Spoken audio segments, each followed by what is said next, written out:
देखो question number 26 सब लोग पढ़ो। 26 क्या कह रहे हैं फटाफट। A solenoid 60 centimetre long end of radius 4 centimetre has 3 layers of bindings of 300 tons each. A 2 centimeter long wire of mass इतने ग्राम lies inside the solenoid near its center, normal to the axis. ठीक है, both the wires and the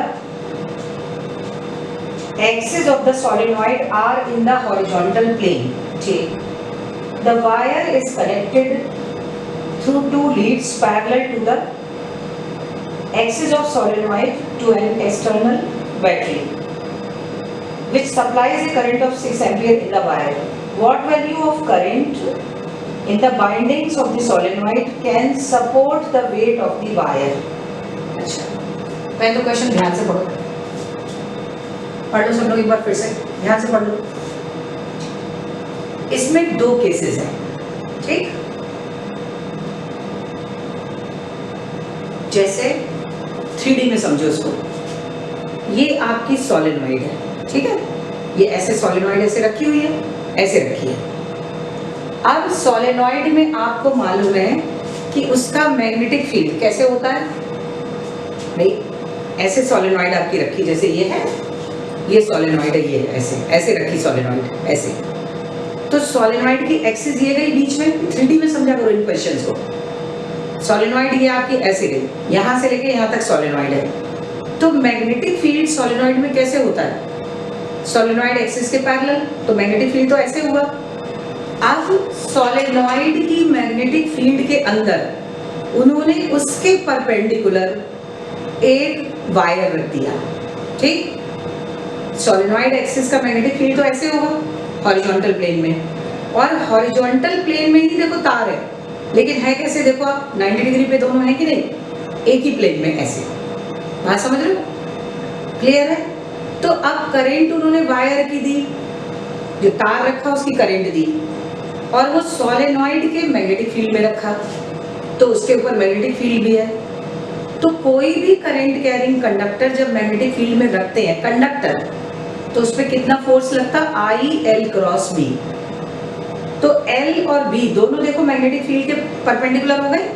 solenoid का magnetic field ऐसे, और उसी horizontal plane में तार ऐसे रखा, तो दोनों के बीच में एंगल 90 डिग्री लगा। इसका मतलब पूरा फोर्स काम करेगा। देखो एक बात ध्यान रखना, एक कंडक्टर को अगर मैग्नेटिक फील्ड में रखते हो तो उस पे I/L क्रॉस B हमेशा फोर्स लगेगा, लेकिन कॉइल को रखते हो तो उस पे नेट फोर्स हमेशा 0 होगा, चाहे वो कोई भी शेप की हो, ठीक। तो एक वायर को रखा कंडक्टर को, तो बात समझ में आई। मैग्नेटिक फील्ड तो एक्सिस के अलाउंग हुआ, ठीक है, और वायर उसके परपेंडिकुलर उसी प्लेन में, हॉरिजॉन्टल प्लेन में उन्होंने कहा है, उसी प्लेन में। तो लेकिन फिर भी एंगल दोनों के बीच में 90 डिग्री बना, तो I/L/B sin 90, तो पूरा फोर्स तो तार पे लगेगा। अब तार पे जो फोर्स एक्ट करेगा उसमें मैग्नेटिक फील्ड किसकी होगी? सोलेनॉइड की। बात समझ रहे हो?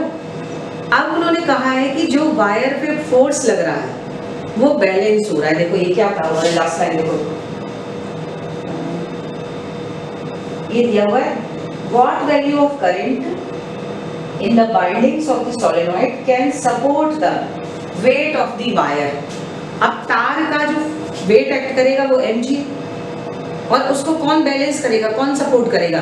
Force I/L/B। तो दोनों न्यूमेरिकली इक्वल होंगे तभी तो बैलेंस होंगे। बात समझ रहे हो? ये क्वेश्चन है आपका। तो 3D में इन क्वेश्चंस में पूरा दिमाग लगा दिया करो पूरा। देखो अब सपोज ये आपकी सोलेनॉइड थी, ये सोलेनॉइड, इसका मैग्नेटिक फील्ड की ये डायरेक्शन मान लो, ये मैग्नेटिक फील्ड है। उसी हॉरिजॉन्टल प्लेन में एक वायर रख दिया तार, ठीक है, L लेंथ का, L लेंथ या L1 लेंथ कुछ भी ले लें, L1 मान लो वायर की, क्योंकि L लेंथ तो सोलेनॉइड की भी लगानी पड़ेगी हमें। L लेंथ सोलेनॉइड की है, ठीक है। आप देखो सारी चीजें लिखो, पहले वैल्यू, सब वैल्यू लिखो। आप लोग लिखो क्या? 26 मैं भी लिख रही हूँ, आप भी लिखो। फॉर सोलेनॉइड दोनों के लिए अलग अलग लिखो, क्योंकि दोनों की लेंथ है, दोनों की करंट है, समझ रहे हो? तो इसलिए अलग अलग लिखो। तो फॉर, पहले समझो, सोलेनॉइड, देखो स्पेलिंग चेक कर लेना। मुझे लग रहा पिछले लेक्चर में एक आदमी सोलेनॉइड में डबल एल बना दिया था, SOLLE, सिंगल एल होता सोलेनॉइड में, टॉरॉइड में सिंगल आर। फॉर सोलेनॉइड, अब सोलेनॉइड में क्या दिया, लेंथ दी है 60 × 10⁻⁻2 मीटर। नंबर ऑफ टर्न्स दिए थे, 3 लेयर्स की बाइंडिंग की, और ईच लेयर हैज 300 टर्न्स। तो टोटल टर्न्स लिए जाते हैं हमेशा, सोलेनॉइड हो या टॉरॉइड हो, हमेशा आपको टोटल टर्न लेने। तो टोटल टर्न 900 हो गए। अब आपका इससे आप क्या करो, सोलेनॉइड की मैग्नेटिक फील्ड निकाल लो। तो μ0 n I, तो फॉर्मूला क्या होता है, μ0/4 पाई NI/L। तो 10⁻⁻7 तो हो गया ये, और 4 × पाई 3.14, नंबर ऑफ टर्न्स है 900। करेंट इसमें दी है कि नहीं,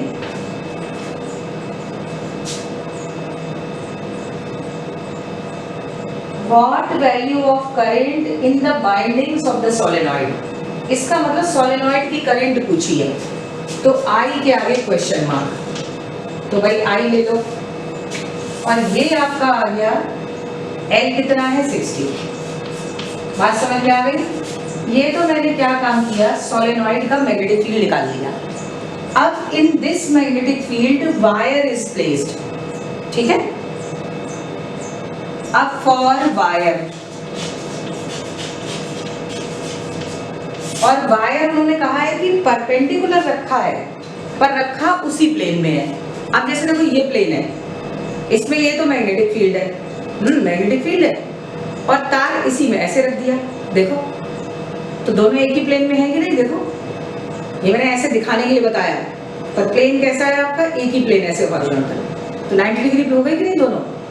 लेकिन बोर्ड पे अब इसको कैसे बनाऊंगी, तो बोर्ड पे ऐसे ही बनेगा, समझ रहे हो। तो दोनों सेम प्लेन में है, पर दोनों परपेंडिकुलर है, ठीक है। अब देखो फॉर वायर, वायर के लिए आपको क्या क्या वैल्यूज दी गई है, जरा देखो। वायर के लिए एक तो आपको दिया गया है L1, लेंथ मान लो L1 2 सेंटीमीटर, 2 × 10⁻⁻2 मीटर, और आपको दिया गया है मास 2.5 × 10⁻⁻3 kg, ठीक। और एक आपको करंट दी है I1 6 एम्पियर। अब मैंने वायर के लिए 1 ले लिया, 2 लेंथ दी, तो L1 और L। सोलेनॉइड के लिए 1 नहीं लगाया, इसके लिए 1 लगा लिया। अब थीटा 90 डिग्री है, क्योंकि मैग्नेटिक फील्ड से तार को परपेंडिकुलर रखा है, रखा तो एक ही प्लेन में है। एक ऐसे सोलेनॉइड की मैग्नेटिक फील्ड है और तार उसी प्लेन में ऐसे रखा है, पर दोनों के बीच में एंगल तो 90 हुआ। तो F कितना आया यहाँ, I L × B, angle in दोनों के बीच में लेना है। तो I1 L1, तो I1 L1 B sin 90, और sin 90 आपका 1 हो गया।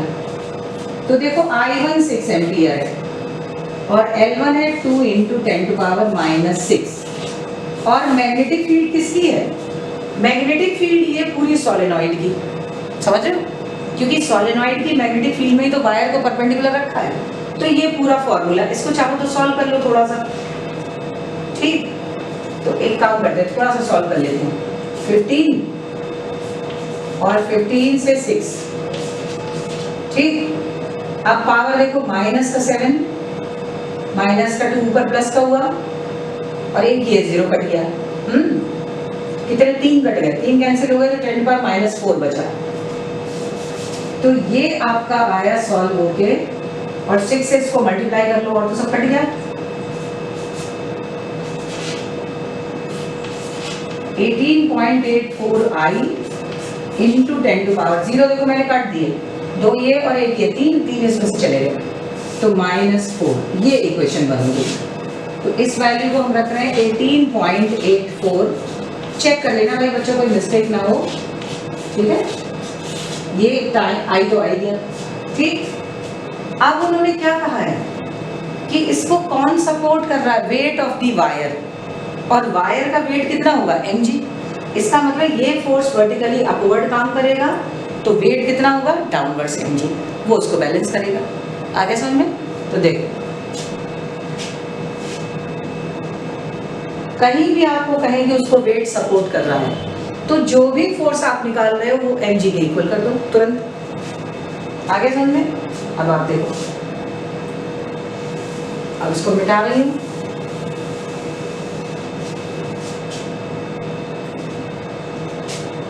Since F is equals to m into g, और F आपका कितना निकला है 12 into 10 to power माइनस, अब -6 और -4 -10 हो गया into 18.18 I, और मास मैंने कितना दिया था यहाँ पे, दिख रहा है कुछ चमक रहा है कि नहीं? नहीं चमक रहा भाई, तो मास को लिखना पड़ेगा। मास इसका दिया हुआ है वायर का 2.5 इंटू 10 टू पावर -3 ग्राम था, उसको किलोग्राम में बदल लिया, इंटू 9.8। तो इससे I की वैल्यू आ रही है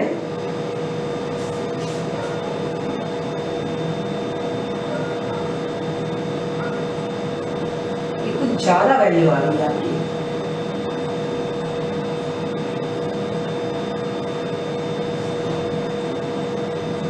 यहाँ मैग्नेटिक फील्ड कितना था?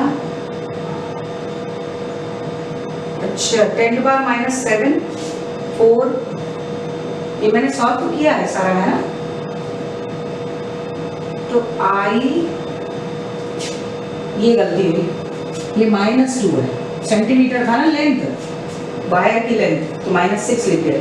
तो वायर की लेंथ कितनी दी गई है 2 × 10⁻²। हाँ अब सही है, अब आया, क्योंकि मुझे लग रहा था इतना माइनस में कैसे सॉल्व होगा। तो 4 और 2 6 हुआ माइनस का 6। अब आ जाए तो I हुआ आपका 2.5 into 10 to power -3 into 9.8। Calculation वैसे भी आप लोग करना बहुत केयरफुली,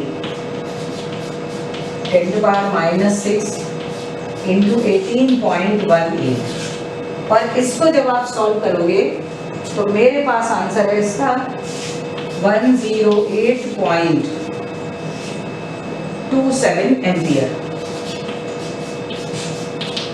और देखो आ भी जाएगा 9 2 जा, इसको अप्रोक्सीमेटली 2 टाइम्स काट दो 18, और 12 2 जा 24, तो ये 25 है, तो 101 पॉइंट करके ही आएगा। तो करंट कितनी आ गई? इतनी है। बात समझ में आ गई? क्लियर हो गया? ये बहुत अच्छा क्वेश्चन है। उन्होंने क्या कहा है, सोलेनॉइडली उसका मैग्नेटिक फील्ड उसके एक्सिस के अलोंग हुआ, और उसमें उसी प्लेन में उसके परपेंडिकुलर, तो एक ऐसे लाइन है और एक ऐसे उसी प्लेन में परपेंडिकुलर वायर रखा। तो जब सेम प्लेन में एक मैग्नेटिक फील्ड है और एक वायर है करंट, तो परपेंडिकुलर फोर्स लगेगा ऊपर की तरफ। इस फोर्स को नीचे कौन बैलेंस करेगा? mg। समझ रहे हो? ये कंसेप्ट है। सोलेनॉइड का मैग्नेटिक फील्ड देखो ये ऐसे, सोलेनॉइड का मैग्नेटिक फील्ड ये हो गया ऐसे, उसी प्लेन में परपेंडिकुलर वायर रखा जिसमें करंट है ऐसे, तो मैग्नेटिक फोर्स इन दोनों के परपेंडिकुलर ऊपर लगेगा, उसको बैलेंस कौन करेगा? तार का वेट mg। आप समझ लो? तो mg और ILB sin 90 एक दूसरे को बैलेंस करेंगे। अगला क्वेश्चन पढ़ो, चलो।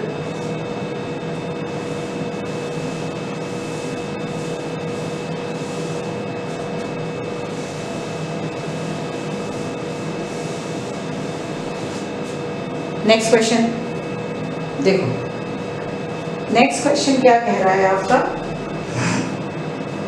क्वेश्चन नंबर 26 हो गया, 27 क्या कह रहा है? A galvanometer coil has a resistance 12 ohm, capital G दे दिया गैल्वेनोमीटर का resistance, and the meter shows full scale deflection for a current of 3 milli ampere. तो IG दे दिया 3 मिली एम्पियर। अब आपसे कहा है how will you convert the meter into a volt meter of range 0 to 15 volt. ये तो बहुत सिंपल क्वेश्चन है, मैंने जैसे बहुत टिपिकल आप लोग को कराया, आपको कराया इस चैप्टर में। चलो करो, ट्राई करो सब लोग भाई। क्वेश्चन नंबर 27 क्या क्या दिया है, गैल्वेनोमीटर का रेजिस्टेंस 12 ओम और गैल्वेनोमीटर की करंट दी है 3 मिली एम्पियर। तो मिली का मतलब 10⁻³ एम्पियर, ठीक। और इसको बदलना है volt meter from 0 to 18 volt, 18 volt. तो वोल्ट गैल्वेनोमीटर को मैंने थ्योरी में कंसेप्ट आपको क्या समझाया था कि जब वोल्ट मीटर में बदलते हैं गैल्वेनोमीटर को वोल्ट मीटर में, तो हाई रेजिस्टेंस का वायर उसके साथ सीरीज में लगाते हैं, क्योंकि गैल्वेनोमीटर मॉडरेट रेजिस्टेंस का अप्लायंस है और जबकि वोल्ट मीटर कैसा है, very very much high resistance. तो जितना हाई रेजिस्टेंस का वोल्ट मीटर को बनाना है उतना हाई रेजिस्टेंस उसके साथ सीरीज में कनेक्ट कर लो। तो आपको सीरीज में इसमें क्या निकालना पड़ेगा, रेजिस्टेंस, आर की वैल्यू फाइंड आउट करनी होगी। तो आर के आगे क्वेश्चन मार्क लगा लो, ठीक। अब ये डिब्बा जो आपका है ये वोल्ट मीटर बन गया। एक तो मैंने ये आपको बताया था, एक पॉइंट और मैंने बताया था कि जब भी आपको रेंज दें फ्रॉम 0 टू 18, तो 0 तो वोल्ट मीटर जब ऑफ कर दो स्विच 0 ही नापेगा, तो लोअर रेंज तो हमेशा रहेगी। तो वैल्यू आपकी किसको रख के निकालनी है, अपर रेंज 18 वोल्ट। तो देखो V इज अब एक ही लाइन है सीधी सीधी, तो ये दोनों सीरीज में हो गए G प्लस R, और I करंट है, I G कुछ भी कहो, G प्लस R, ठीक। तो अब देखो G प्लस R एक तरफ कर लो, तो ये आ गया इधर V अपॉन आई जी।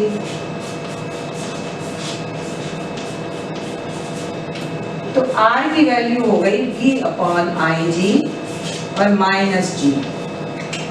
तो V कितना है 18 और आई जी कितना है 3 इंटू 10⁻³ और कैपिटल G कितना था गैल्वेनोमीटर। तो देखो 3 से तो 6 हो गया और ये 10⁻³ ऊपर चला गया तो 6000 हो गया। इसमें से जब 12 माइनस करोगे तो ये 588, ठीक, समझ रहे हो कि नहीं? इतने ओम is connected in, कहाँ कनेक्ट करेंगे, सीरीज। हाई रेजिस्टेंस, देखो गैल्वेनोमीटर का केवल 12 है और इसका कितना हाई रेजिस्टेंस है। तो गैल्वेनोमीटर को जब भी हम वोल्ट मीटर में कन्वर्ट करते हैं तो हाई रेजिस्टेंस का वायर उसके साथ सीरीज में लगाते हैं। क्लियर? आगे सबको समझ में? अगला क्वेश्चन पढ़ो 28।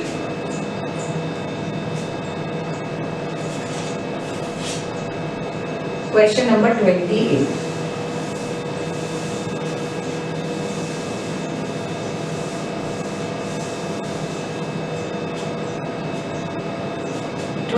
में उन्होंने क्या कहा है भाई, नोट करो सब चीजें। 28 भी फॉर्मूले पे बेस्ड है, कन्वर्जन वाला क्वेश्चन है। A galvanometer coil has a resistance of 15 ohm, capital G दे दिया आपको, ठीक है।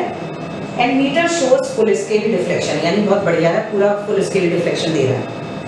For a current of 4 milli ampere, IG हो गया 4 मिली एम्पियर गैल्वेनोमीटर की। How will you convert the meter into an ammeter of range 0 to 6 ampere. मतलब जो गैल्वेनोमीटर 4 मिली एम्पियर नाप रहा है, बहुत कम करंट है 4 मिली एम्पियर, उसको 6 एम्पियर तक की रेंज का बनाना है। तो कैसे करेंगे, देखो पहले वैल्यू लिखो। अब क्या क्या आपको गिवन है इसमें, कैपिटल G गैल्वेनोमीटर का रेजिस्टेंस 15 ओम, करंट गैल्वेनोमीटर की IG कितनी दी है आपको 4 मिली एम्पियर, 4 इंटू 10⁻³ एम्पियर, और इसकी रेंज कितनी बनानी है 0 to 6। तो इसमें शंट निकालना होता है, ये आपको याद होगा अगर भूले नहीं होगे कि गैल्वेनोमीटर एक मॉडरेट रेजिस्टेंस से अप्लायंस है और इसमें से आपको करंट नापनी है, तो इसके साथ पैरेलल में क्या लगा देते हैं, शंट, ताकि रेजिस्टेंस इसका कम हो जाए और जितनी भी करंट है वो पूरी इसमें पास हो। तो I करंट आपकी दो जगह डिवाइड हो गई, IS और IG, और ये डिब्बा आपका पूरा क्या बना, एमीटर, ठीक।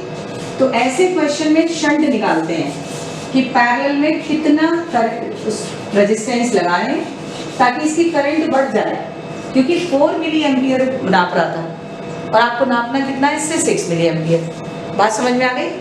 तो अब देखो IG इंटू जी पोटेंशियल ड्रॉप अक्रॉस गैल्वेनोमीटर, और इसके साथ ही ये पैरेलल में कनेक्ट हुआ है तो IS इंटू S।